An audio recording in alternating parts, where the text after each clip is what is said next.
Hi అండి అందరికీ welcome back to Bhavani logs. ఈరోజు ఇడ్లీ ఎలా తయారు చేయాలో చూపిస్తాను। మనం ఒక బౌల్ తీసుకొని అందులో ఒక కప్పు తోటి మినపప్పు అయితే పోసుకోవాలి। అదే కప్పు తోటి మనం ఒక 2.5 కప్స్ ఇడ్లీ రవ్వ కూడా వేసుకోవాలి। వేసుకొని ఆ రెండిటిని వేరువేరుగా వాష్ చేసుకొని ఒక పక్కకి పెట్టుకోవాలి। అంటే మార్నింగ్ నానబెట్టుకొని ఈవినింగ్ అయితే మిక్సీ పట్టుకోవాలి। అది ఇలా నానబెట్టుకున్న మినపప్పుని మనం చిన్న జార్ ఉంటుంది కదా, చిన్న జార్లో అయితేనే మంచిగా మిక్సీ పట్టేసుకోవాలి। అలా అయితేనే స్మూత్ పేస్ట్ అనేది వస్తుంది।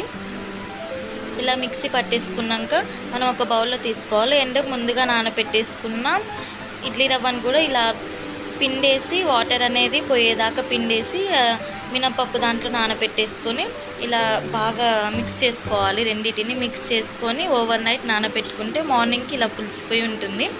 దాన్ని ఒక బౌల్లోకి తీసుకొని మనం ఎంతవరకు క్వాంటిటీ చేసుకోవాలనుకుంటున్నామో అంతవరకు ఒక క్వాంటిటీ దాంట్లో సాల్ట్ వేసి ఇలా ఇడ్లీ పాత్రలలో నెయ్యి కానీ ఆయిల్ కానీ రాసుకొని ఇలా పిండినైతే పెట్టుకోవాలి।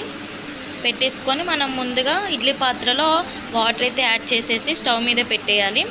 ఆలోపు మనం ఒక చిన్న టిప్ అయితే చెప్తాను। ఇగో ఇలా మనం ఇడ్లీ ఉన్న పైన ఇట్లా హోల్స్ వచ్చేలాగా చూసుకోవాలి। ఇలా చూసుకోవడం వల్ల ఇడ్లీ అనేది మంచిగా ఉడుకుతుంది। నీళ్ళైతే ఉడికిపోయాయి, అందులో ఇక ఇది కూడా పెట్టేసుకోవాలి। పెట్టేసుకున్నాక ఇడ్లీ ఎలా ఉడికింది అనేది మనం ఒక 2 ఫింగర్స్ తోటి తడి చేసుకొని ఇలా తీసి ఇలా చూస్తే ఇక్కడ అంటదు। ఇలా అంటకపోతే ఇడ్లీ తయారైపోయినట్టు। చూసారు కదా ఎంత సాఫ్ట్గా వచ్చాయో। ఇలా సాంబార్ అండ్ చట్నీ కాంబినేషన్లో చాలా సూపర్గా ఉంటాయి। వీడియో నచ్చినట్టయితే సబ్స్క్రైబ్ చేసి లైక్ చేయండి। Thank you friends.